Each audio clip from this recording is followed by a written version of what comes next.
Auskultointi antaa tietoa hengityselimistön tilasta. Normaalisti hengitysäänet ovat hiljaiset. Auskultoidessa kuunnellaan hengitysäänien laatua ja voimakkuutta sekä satunnaisten äänien esiintymistä. Keuhkoja auskultoidaan hiljaisessa tilassa, paljaalta iholta stetoskoopin kalvopuolella.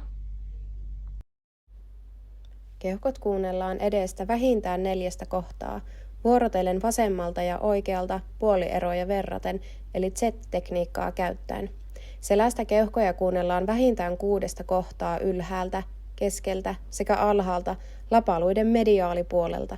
Sen lisäksi kuunnellaan keuhkojen alaosaa molemmista kyljistä. Kuuntelu aloitetaan rintakehän etupuolelta, ylhäältä edeten alaspäin, kunnes hengitysäänet vaimenevat. Keuhkot tulisi kuunnella edestä ainakin infektion yhteydessä.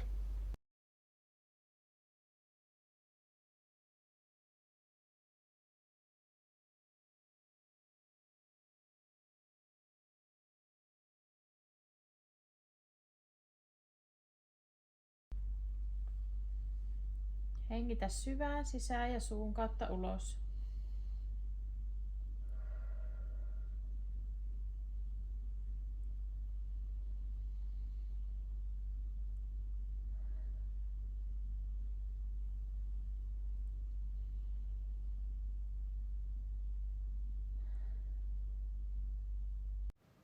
Hengitysääniä kuunnellaan joka kohdasta kokonaisen hengityssyklin ajan.